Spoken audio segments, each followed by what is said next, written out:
Now, this is the last time I'm going to clarify this for the morally incompetent, the morally distraught, the ethically insane, those who lack virtuous values.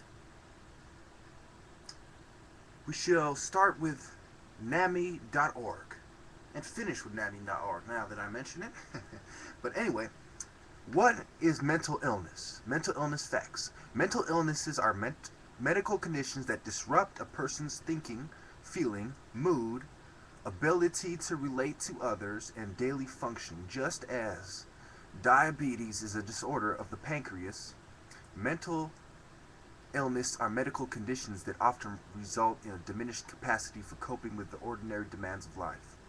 So they draw parallels to pancreas. But go on.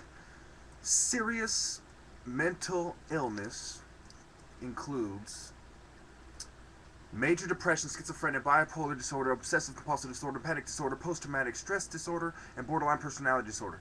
The good news about mental illness is that recovery is possible.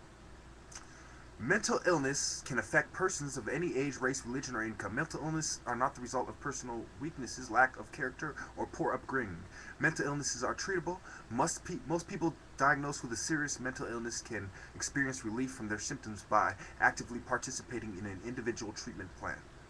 In addition to mental medication treatment, psychosocial treatment, such as cognitive and behavioral therapy, interpersonal therapy, peer support groups, and other community services can also be components of a treatment plan and that assist with recovery.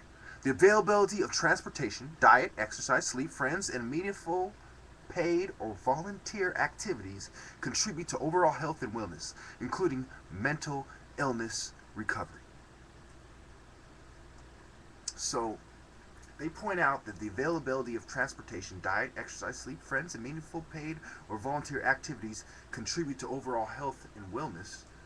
But in the paragraph above, they say mental illness are not a result of personal weakness, lack of character, or poor upbringing. But isn't poor upbringing have to do with your transportation, your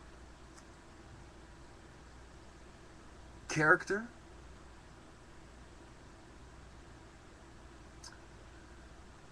your peer groups? So it's saying that your upbringing, your family, has nothing to do with it, but then it goes on to say that peer groups help.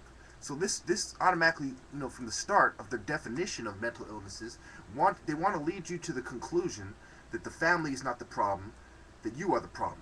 So when your family turns you in to the New World Order, they have little reason to have to justify it in the eyes of those who would scrutinize them, like judges and special committees. Now, I want to finish up by speaking on and touching on. Here are some important facts about mental illness and recovery. This is what the NAMI.org has to say about it. And as you can see, it's the National Alliance on Mental Illness. And they have all sorts of different races. Yeah, nice. Very, very, because they care about us, right? I don't mean to undermine people trying to save people and those who are led astray by the system. But at the same time, I do not want to allow the escape of those who would pretend that they were just led astray by the system, but knew the whole time. Mental illness are serious medical issues that cannot be overcome through willpower. So if they can't be overcome through willpower, how are your peer groups who increase your confidence, thus your ambition and willpower, how they can help you recover? And isn't the same things that would help you recover are the same things that would deter it in the first place? You fucking liars. And are not related to a person's character or intelligence. Mental illness falls along a continuum of severity. Even though mental illness is widespread in the population, the main burden of illness is concentrated in a much smaller population, about 6%. 1 in 17 Americans who live with a serious mental illness. The National Institute of Mental Health reports that 1 in 4 adults, approximately 57.7 million Americans experience a mental health disorder in a given year. Oh, isn't that convenient for control means? Isn't that statistic just perfect for what you're trying to do? You pious motherfuckers. The U.S. Surgeon General reports that 10% of children and adolescents in the United States suffer from serious emotional and mental disorders that cause significant functional impairment in their day-to-day lives at home, school, and with peers. You mean because society has made this environment that causes people who are righteous to be disturbed to the point where they don't want to participate? Yeah. The World Health Organization, the WHO, the who's who of scumbags, continue, has reported that 4 of the 10 leading causes of disability in the U.S. and other developed countries are mental disorders. In other developed countries, oh yeah, because who cares about the third world, right? By 2020, major depressive illness will be the leading cause of disability in the world for women and children. Mental illness usually strikes individuals in the prime of their lives, often during adolescence and adulthood. All ages are susceptible, but the young and the old are susceptible and vulnerable.